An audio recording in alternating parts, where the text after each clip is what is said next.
Alchemist online के viewers को मेरी तरफ से अस्सलाम वालेकुम। डियर व्यूवर्स, कैसे हैं आप सब लोग। उम्मीद करती हूँ कि सब ठीक होंगे, खैर खैरियत से होंगे। एग्ज़ाम्स करीब हैं तो जाहिर है एग्ज़ाम की तैयारी में सब लगे होंगे।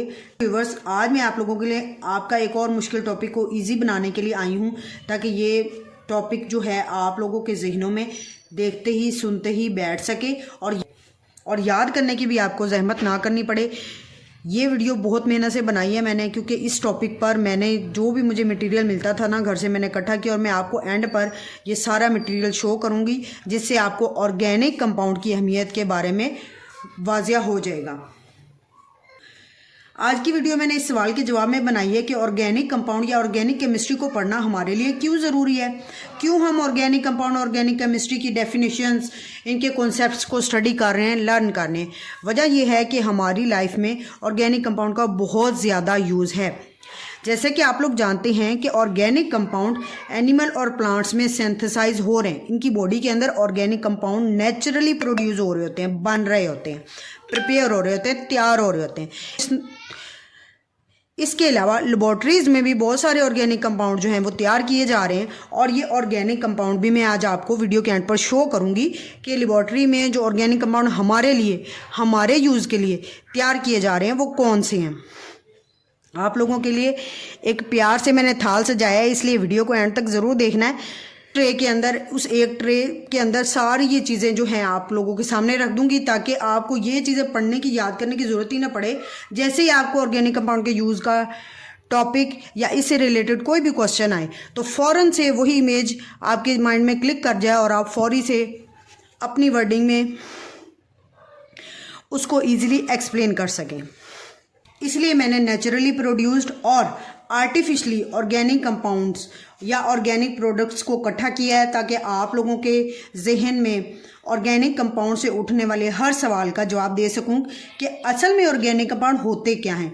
What are organic compounds, how we use organic compounds in our daily life routine. ये वो सवाल हैं जिनका जवाब आपको आज की वीडियो में मिलने जा रहा है, इसलिए पूरी गौर से वीडियो देखनी है। ये वीडियो देखने के बाद आपको बिल्कुल भी बुक खोलकर पढ़ने की, याद करने की, रट्टा लगाने की ज़रूरत नहीं पड़ने वाली।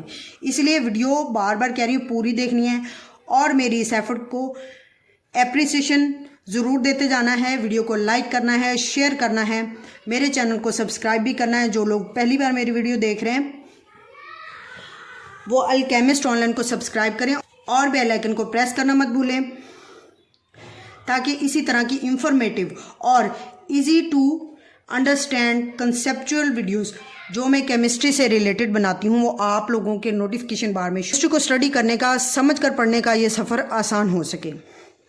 तो चलते हैं अपने टॉपिक की तरफ, अपने लेक्चर की तरफ। सबसे पहला यूज़ जो डेली लाइफ में ऑर्गेनिक कंपाउंड का हम करते हैं as a food. Dear student, dear learners, daily life में जो हम एग, मीट, वेजिटेबल्स यूज़ कर रहे होते हैं अपनी फूड में, जो भी चीज़ हम ले रहे होते हैं उसमें मिल्क भी शामिल है, एग भी शामिल है, मीट, कई तरह की वेजिटेबल्स, ऑयल्स, फैट्स, वो सारे जो हम ले रहे होते हैं उनके अंदर जो कार्बोहाइड्रेट्स होते हैं, प्रोटीन्स होते हैं, जो भी न्यूट्रिएंट हमें मिल रहे हैं, इसके अलावा वाइटामिन्स, फैट्स, ये सीरियल्स के अंदर, जो नट्स के अंदर ऑयल्स मौजूद होते हैं, वो भी क्या है, ऑर्गेनिक कंपाउंड हैं। यानी कि डेली लाइफ में हम फूड के तौर पर ऑर्गेनिक कंपाउंड कंज्यूम कर रहे होते हैं। जो भी हम खाना खाते हैं उससे हमें कोई ना कोई ऑर्गेनिक कंपाउंड मिल रहा होता है। ये तो हो गया फूड के तौर पे यूज़। दूसरा यूज़ है क्लोथिंग के तौर पे। जितने भी किस्म के आप कपड़े या पहने या बेडशीट्स के तौर पे इस्तेमाल करें, वो सारे क्या हैं, ऑर्गेनिक कंपाउंड्स हैं। यानी कि जो भी क्लॉथ्स हम वेयर करते हैं या फिर जो क्लॉथ्स हम अपने घर में बेडशीट्स पर बिछाते हैं, कर्टन्स जिनसे बनाते हैं, इसके अलावा भी बहुत सारी चीज़ें बनाई जाती हैं कपड़ों से, वो सारे क्लॉथ्स क्या हैं, ऑर्गेनिक कंपाउंड हैं। उनमें से कुछ नेचुरल फाइबर पर मुश्तमिल होते हैं, कुदरती उनके अंदर रेशा होता है, मसलन कॉटन, सिल्क और वूल। मसलन कॉटन, सिल्क और वूल ये नेचुरल फाइबर हैं जो क्लोथिंग में यूज़ होते हैं। इसके अलावा कुछ आर्टिफिशली सिंथेटिक फाइबर भी तैयार किए जा रहे हैं। सिंथेटिक फाइबर उस फाइबर को बोलेंगे जो धागा हम नेचुरल फाइबर में थोड़ी सी अल्टरेशन करके, तब्दीली करके उसको नया एक धागे की फॉर्म में ले आते हैं, उसको आप सिंथेटिक फाइबर बोलेंगे। सिंथेटिक फाइबर 3 तरह के हैं, नायलॉन, डेक्रोन, एक्रेलिक। नायलॉन जो फाइबर है, नायलॉन फाइबर से क्या बनाई जाती हैं, जितने भी वाटरप्रूफ मटेरियल होता है उसमें नायलॉन फाइबर यूज़ किया जाता है। जो वाटरप्रूफ जैकेट्स होती हैं, अम्ब्रेलाज होती हैं, इसके अलावा पैराशूट्स होते हैं, वो सारे नायलॉन फाइबर से बनाए जाते हैं। जो डेक्रोन फाइबर है, जितने भी आपके घरों में मैट्रेसेस, कंफर्टर्स यूज़ हो रहे हैं, उनके अंदर डेक्रोन फाइबर यूज़ होता है। मैट्रेसेस और कंफर्टर्स वगैरह में यूज़ किया जाता है। इसके अलावा तीसरी किस्म का सिंथेटिक फाइबर है एक्रेलिक। एक्रेलिक जो है वो फाइबर है जिससे जितने भी किस्म के स्वेटर्स, जर्सियाँ, वूल शॉल्स तैयार की जाती हैं, वो सारी क्या हैं, एक्रेलिक फाइबर है। असल में एक्रेलिक फाइबर वूल की ही एक किस्म है। वूल में थोड़ी सी तब्दीली करके उसको एक्रेलिक में चेंज कर दिया जाता है, क्योंकि वूल एक्सपेंसिव होता है, उसको एक्रेलिक में तब्दील करके उससे लेस एक्सपेंसिव मटेरियल तैयार किया जाता है, इसलिए उसको एक्रेलिक फाइबर का नाम दिया जाता है। और ये सारे फाइबर्स क्या हैं, असल में ऑर्गेनिक कंपाउंड हैं। कॉटन, सिल्क और वूल ये नेचुरली प्रेजेंट होते हैं, और नायलॉन, डेक्रोन, एक्रेलिक ये वो फाइबर हैं जो सिंथेटिक फाइबर हैं, जिनको हम, ये तो हो गया इनका यूज़ क्लोथिंग के तौर पे। नेक्स्ट यूज़ की तरफ मूव ऑन करते हैं। हाँ जी, तो नेक्स्ट जो यूज़ है वो इसका हाउसेज के तौर पे है। वुड जो एक नेचुरली सिंथेसाइज ऑर्गेनिक कंपाउंड है, इसको आप कहाँ कहाँ यूज़ करते हैं, इससे घर भी बनाए जाते हैं, हर तरह का फर्नीचर भी तैयार किया जाता है, इवन के अब तो वुड से टॉयज भी बनाए जा रहे हैं। तो ये भी एक नेचुरली सिंथेसाइज्ड ऑर्गेनिक कंपाउंड है। यानी कि वुड क्या है, कुदरती तौर पर पाया जाने वाला ऑर्गेनिक कंपाउंड है, जिसको आप घरों में मुख्तलिफ मकासद के लिए यूज़ करते हैं। नेक्स्ट इसका यूज़ है ऑर्गेनिक कंपाउंड का एज फ्यूल्स के तौर पे ऑर्गेनिक कंपाउंड यूज़ हो रहे हैं जी। कोल है, इंडस्ट्रियल कमर्शियल दोनों लेवल पर यूज़ हो रहा है। पेट्रोलियम के प्रोडक्ट्स हैं जो जा रहे हैं, और नेचुरल गैस है जो ऑटोमोबाइल्स में यूज़ करने के साथ साथ सुई गैस में भी इसका कुछ पोर्शन शामिल कर दिया जाता है। इस तरह से घरों में भी यूज़ हो रही है, और फ्यूल के तौर पर हम इसकी हीट को कंज्यूम कर रहे हैं, इंडस्ट्रियल एंड डोमेस्टिक लेवल, यानी घरों में भी और कमर्शियल लेवल पर भी इसका इस्तेमाल एज ए फ्यूल किया जा रहा है। फ्यूल बोलते हैं उस चीज़ को जिसकी एनर्जी से कोई चीज़ बर्न हो, या जिसकी एनर्जी हमारे लिए कारआमद हो। जैसा कि पेट्रोलियम के जितने भी फ्यूल हैं वो ऑटोमोबाइल इंडस्ट्री में यूज़ होते हैं। नेचुरल गैस जिसको CNG भी बोला जाता है, नेचुरल गैस को CNG के तौर पे भी यूज़ किया जाता है, ये भी एक फ्यूल है। इसी तरह कोल है, उसकी हीट से आप बहुत बड़े बॉयलर्स चला रहे हैं।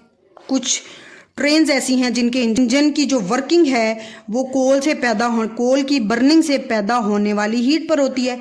इसी तरह से ये वो ऑर्गेनिक कंपाउंड हैं जिनको हम अपने लिए फ्यूल के तौर पे इस्तेमाल करते हैं। यूज एज मेडिसिन, प्लांट्स जो ऑर्गेनिक कंपाउंड पैदा करते हैं ना, उनको मेडिसिन्स के तौर पे बहुत ज़्यादा उनको यूज़ किया जा रहा है।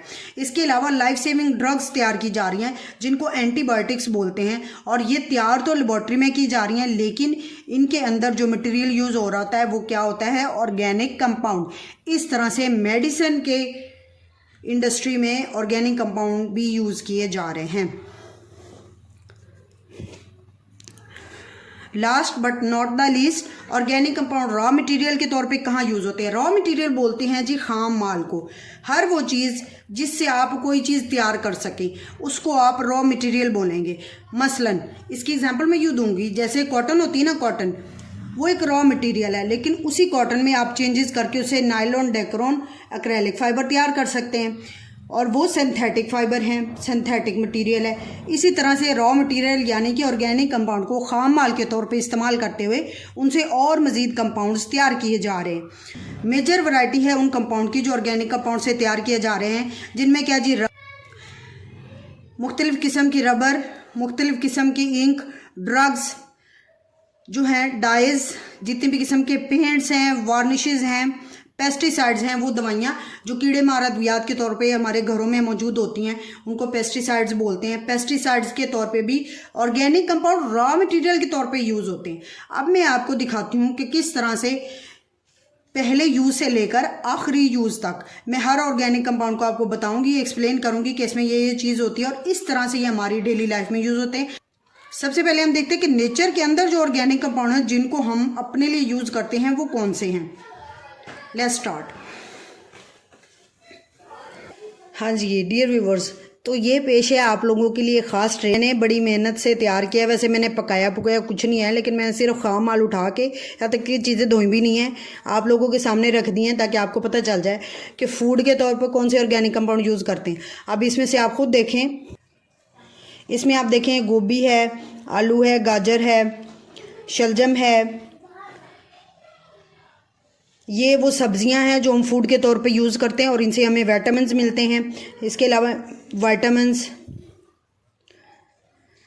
और जैसे आलू है इससे हमें कार्बोहाइड्रेट हासिल होता है। इसी तरह से ये एक फ्रूट मुझे एक ही मिला है क्योंकि मैंने अमरूद रखे थे, वो बच्चों ने खा लिए हैं, तो अब चले कोई बात नहीं। फ्रूट का आपको पता ही है कि फ्रूट जितने भी किस्म के होते हैं वो क्या होते हैं, उनके अंदर विटामिन्स होते हैं। अब ये फ्रूट जो है सिट्रस फ्रूट भी माना जाता है। ऑरेंज जो सबका फेवरेट है इस मौसम में, सब लोग बहुत शौक से खाते हैं, बच्चे बड़े सब भी बहुत शौक से खाते हैं। इसके अंदर भी क्या होता है, ऑर्गेनिक कंपाउंड होता है, विटामिन्स होते हैं जो ऑर्गेनिक कंपाउंड के तौर पे हमारी बॉडी को जिनकी ज़रूरत होती है, जब हम ये खाते हैं तो हमारी ऑर्गेनिक कंपाउंड की नीड पूरी हो जाती है। इस तरह से ये दाल है, मुझे एक ही मिली तो मैं ले आई। ज़्यादा अगर मैं लेती तो ट्रे के अंदर मैस हो जाता, इसलिए मैंने थोड़ी सी ली है ताकि आप लोगों को बता सकूँ कि ये भी एक ऑर्गेनिक कंपाउंड है। इससे हमें प्रोटीन मिलती है। जितनी भी किस्म की दालें और जितने भी किस्म के गोश्त हैं उनसे हमें क्या मिलता है, प्रोटीन मिलता है। और प्रोटीन भी क्या है, एक ऑर्गेनिक कंपाउंड है। और जो नट्स हैं जिनमें यहाँ पे मुझे सिर्फ बादाम ही मिले हैं, तो बादाम से हमें ऑयल वगैरह मिलता है। ऑयल क्या होते हैं, फैट्स होते हैं, वो भी एक ऑर्गेनिक कंपाउंड है। इसी तरह से एग है, एग जो है इसके अंदर प्रोटीन होता है जो कि एक ऑर्गेनिक कंपाउंड है। मिल्क है, इसके अंदर प्रोटीन भी होती है, आयरन भी होता है, कैल्शियम भी होता है, तो ये भी एक ऑर्गेनिक कंपाउंड्स का मिक्सचर है। इस तरह से बताने का मकसद ये है कि ये वो फूड है, जो वो खाना है जो हम खाते हैं और इस खाने से हमें क्या मिलता है, ऑर्गेनिक कंपाउंड्स। हमारी बॉडी की जो ऑर्गेनिक कंपाउंड्स की नीड्स होती हैं वो इस फूड के ज़रिए पूरी होती हैं। इस तरह से ऑर्गेनिक कंपाउंड की अहमियत से हम इनकार नहीं कर सकते। हमारी इंक्रीज़ करने के साथ साथ बहुत ज़्यादा न्यूट्रिशियस भी होते हैं। हमारी न्यूट्रिशियस नीड, ग़िज़ाई ज़रूरियात को तमाम ऑर्गेनिक कंपाउंड्स पूरा करते हैं। यहाँ पर एक चीज़ मिसिंग है जो मीट है। अब मीट जगह नहीं थी, मैं कहाँ रखती। अब आप लोग खुद ही देख लें कि मीट भी क्या है, एक प्रोटीन है, उससे हमें प्रोटीन मिलता है जो कि एक ऑर्गेनिक कंपाउंड है। अब ये आपने देख लिया हो, पेट भर लिया हो, तो मैं ये उठा लेती हूँ। इसके साथ अब आपको कुछ लेबॉर्ट्री में तैयार शुदा ऐसी प्रोडक्ट्स दिखाती हूँ जिनके अंदर ऑर्गेनिक कंपाउंड यूज़ होते हैं। वीडियो स्किप नहीं करनी, उसमें मैं आपको इंग्रेडिएंट्स शो करने जा रही हूँ और आपको बताऊँगी कि ये इसमें कौन सा ऑर्गेनिक कंपाउंड यूज़ हो रहा है।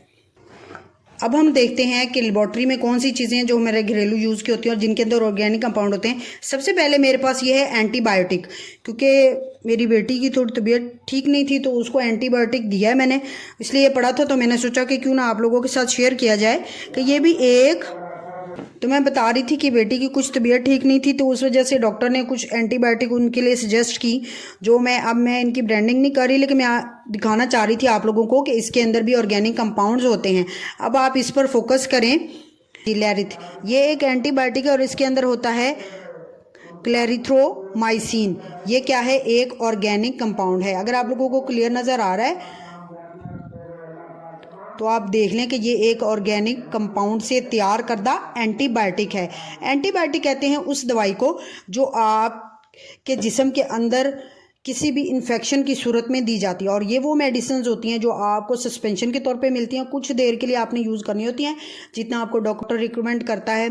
5 to 10 days, 7 to 10 days, 7 to 15 days तक की होती हैं और उसके बाद इनको यूज़ नहीं किया जाता। इसलिए जो एंटीबायोटिक्स हैं इनका बहुत ज़्यादा यूज़ है मेडिसिन्स में।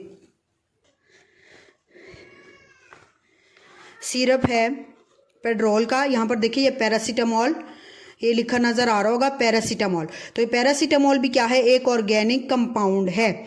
इसके फार्मूले पे नहीं हम जाते, मैं सिर्फ आपको जस्ट शो कर रही हूँ कि मेडिसिन के अंदर ऑर्गेनिक कंपाउंड का कैसे यूज़ है। अब ये एक सिरप है, इसके अंदर इसका जो फार्मूला है वो है पैरासीटामोल। पैरासीटामोल जब बुखार की सूरत में दर्द पैदा होता है जिस्म के अंदर, उससे रिलीफ देता है, इसलिए ये भी बच्चों के लिए बहुत ज़्यादा इफेक्टिव होता है। यहाँ पर ये एक कॉस्मेटिक की चीज़ है। अब दो मेडिसिन की बात होगी, अब हम देखते हैं घरों में जो हम कॉस्मेटिक्स यूज़ कर रहे होते हैं उनके अंदर कैसे ऑर्गेनिक कंपाउंड्स मौजूद होते हैं। यहाँ पर आप देखें इसका की इंग्रेडिएंट ग्लिसरॉल सिट्रेट है और सबसे पहले है पैराफिनम ल्यूकिडम। ये सारे पामटिक एसिड, स्टेरिक एसिड, अगर आपको क्लियर नज़र आ रहा है तो ये एक कॉस्मेटिक है और इसके अंदर भी ऑर्गेनिक कंपाउंड्स यूज़ हो रहे हैं। इस तरह से हम डेली रूटीन में हमारी पूरी लाइफ बेस कर रही होती है ऑर्गेनिक कंपाउंड्स पर या ऑर्गेनिक कंपाउंड से तैयार करदा चीज़ों पर जो हम डेली रूटीन में, डेली लाइफ में यूज़ कर रहे होते हैं। ये भी एक कॉस्मेटिक है। आप देखें तो सैलिसाइलिक एसिड है, बेंजीन है, ग्लाइकोल है, सोडियम लैक्टिलेट है, यानी बहुत सारे ऑर्गेनिक कंपाउंड, जियोलाइट है, ये खुद भी एक ऑर्गेनिक कंपाउंड है, पॉलीइथाइलिन है, ये भी एक ऑर्गेनिक कंपाउंड है। इस तरह से कॉस्मेटिक्स के अंदर ऑर्गेनिक कंपाउंड का बहुत वास्ट यूज़ है, वेरियस यूज़ हैं इनके, क्योंकि इनसे बहुत सारी चीज़ें तैयार की जा रही हैं। अब ये एक शैम्पू है, चीज़ें मैं आप लोगों को लोकल ही दिखा रही हूँ ताकि आप लोगों को जो है ना इन चीज़ों का हाउ नो हो, ये हर के घर में मौजूद होती हैं। आप लोग खुद भी इन चीज़ों को देखकर इन पर ऑर्गेनिक कंपाउंड की लिस्ट है उसको रीड आउट कर सकते हैं, इंग्रेडिएंट्स पढ़ सकते हैं। यहाँ पर ये एक शैम्पू है मेरे पास, अगर आप लोगों को क्लियर हो रहा हो यहाँ पर, तो इसके ऊपर भी ऑर्गेनिक कंपाउंड है, ये ऑर्गेनिक कंपाउंड से बना हुआ है। मेन इंग्रेडिएंट इसका sodium benzoate, citric acid, ethylene diamine tetra acetic acid, ये सारे क्या हैं, ऑर्गेनिक कंपाउंड्स है। इस तरह से जो शैम्पू है ये भी ऑर्गेनिक कंपाउंड से तैयार करता है। आप खुद अब अंदाज़ा लगाएं कि हम अपने घरों में किस हद तक इन ऑर्गेनिक कंपाउंड्स को यूज़ कर रहे हैं। अब ये एक रूम फ्रेशनर है, इस रूम फ्रेशनर में आप देखें ब्यूटेन है, नज़र आ रहा है आप लोगों को? अगर क्लियर नहीं हो रहा ना तो इसको ज़रा स्लो में देख लीजिएगा क्योंकि यहाँ पे लाइट ऐसी है। ब्यूटेन है, आइसोब्यूटेन है, डीनेट है, इसके अलावा इसके अंदर परफ्यूम है, प्रोपेन है, ये सब खुशबू पैदा करने वाले ऑर्गेनिक कंपाउंड्स हैं जो इस रूम फ्रेशनर के अंदर यूज़ किए गए हैं। इस तरह से इसके अलावा भी आप अपने घरों में चीज़ें उठा के देखें, जो भी चीज़ आप यूज़ कर रहे हैं, मैं सिर्फ मेडिसिन और इसकी बात नहीं कर रही, जो भी चीज़ आप घरों में यूज़ कर रहे हैं ना, आप उनको उठा के देखें तो आपको पता चलेगा कि हमारी तो, इसके अलावा आप अपने घरों में देखें तो हमारी पूरी ज़िंदगी ऑर्गेनिक कंपाउंड्स की मरहून मिन्नत है। जो हाँ जी, इस तरह से आप अपने इर्द गिर्द देखें तो बहुत सारी चीज़ें 80 to 90% चीज़ें वो जो ऑर्गेनिक कंपाउंड हम यूज़ कर रहे हैं, पहन रहे हैं, खा रहे हैं, पी रहे हैं, घरों में जिनका यूज़ है, 80 to 90% हमारी ज़िंदगी के अंदर ऑर्गेनिक कंपाउंड्स का यूज़ हो रहा है, बाकी सारे इनऑर्गेनिक होते हैं। अब यहाँ पर फाइबर की बात करें, क्लोथिंग की बात करें तो ये पीस मेरे पास एक है कॉटन फाइबर से तैयार करता है, ये पीस सिल्क फाइबर से तैयार करता है। इसी तरह जो जर्सियाँ, स्वेटर्स वगैरह गर्म मौसम में, विंटर के सीज़न में, विंटर सीजन में जर्सी स्वेटर वगैरह पहने जाते हैं वो वूल से तैयार किए जाते हैं क्योंकि ये हीट रेजिस्टेंस होते हैं। यहाँ पर ये देखें मैंने चिराग पहना हुआ है, ये भी क्या है, वूल से बना हुआ है, वूल फाइबर से बना हुआ है। ये है नेचुरली प्रेजेंट फाइबर्स। अब सिंथेटिक फाइबर की बात करते हैं। सबसे पहले है जी नायलॉन। नायलॉन से हमेशा वाटर रेजिस्टेंट मटेरियल तैयार किया जाता है जिसमें पैराशूट्स होते हैं, वाटरप्रूफ जैकेट्स और अम्ब्रेलाज वगैरह तैयार की जाती हैं क्योंकि ये वाटर रेजिस्टेंट होता है, वाटर को अब्जॉर्ब नहीं करता बल्कि जो है चीज़ों को वाटर से प्रोटेक्ट करता है। और डेक्रोन की बात करें तो इससे जितने भी घरों में मैट्रेसेस वगैरह यूज़ किए जा रहे हैं और कंफर्टर्स यूज़ किए जा रहे हैं और जो आर्टिफिशियल कॉटन यूज़ की जा रही है आजकल रज़ाइयों में, बिस्तर में, तकियों में, ये सारी क्या हैं, डेक्रोन से तैयार करना है। इस तरह से डेक्रोन फाइबर का यूज़ किया जा रहा है क्योंकि बहुत ज़्यादा थर्मल होता है, हीट को एब्जॉर्ब कर लेता है। और एक किस्म का फाइबर एक्रेलिक फाइबर है जिसको वूल के अंदर कॉटन या दूसरे फाइबर मिलाकर तैयार किया जाता है, यानी कि ये वूल का एक नाकिस कह लें कि अल्टरनेट है। अब यहाँ पर एक्रेलिक फ़ाइबर की ज़रूरत इसलिए पेश आई हुई क्योंकि वूल ज़्यादा एक्सपेंसिव होता है। नेचुरल फ़ाइबर जितने भी वो एक्सपेंसिव है, लेकिन ये इकोनॉमिकल होता है एक्रेलिक, इसलिए आजकल ज़्यादातर कपड़े एक्रेलिक फ़ाइबर से तैयार किए जा रहे हैं, जिनमें शॉल्स हैं और क्लोथिंग का मटेरियल है। इसके अलावा बेडशीट्स वगैरह भी आजकल इससे तैयार की जा रही है, क्योंकि विंटर सीज़न में इन चीज़ों की बहुत ज़्यादा डिमांड होती है। ये फ़ाइबर्स की बात हो गई। इसी तरह मैंने आपको मेडिसिन का बताया, कॉस्मेटिक्स का बताया, डेली लाइफ में जो हम फूड ले रहे हैं उसका बताया, ऑटोमोबाइल इंडस्ट्री में फ्यूल के तौर पे ऑर्गेनिक कंपाउंड जो यूज़ होते हैं उनके बारे में बताया है। उम्मीद करती हूँ कि मेरी आज की वीडियो का मकसद जो बनाने का था वो पूरा हो गया होगा और आप लोगों को ऑर्गेनिक कंपाउंड के यूजेस अच्छी तरह से याद हो गए होंगे तो कमेंट में डन ज़रूर लिखना है और मेरे इस एफर्ट को अप्रिशिएट करना नहीं भूलना। वीडियो को लाइक शेयर लाजमी करना है। न्यू व्यूवर अल्केमिस्ट चैनल को सब्सक्राइब करते हुए जाएं, बेल आइकन को प्रेस कर दें ताकि हर आने वाली अच्छी लर्निंग इंफॉर्मेटिव वीडियो आप लोगों तक इजीली पहुंच सके। अपना ख्याल रखना है। Thank you so much. अल्लाह हाफिज़।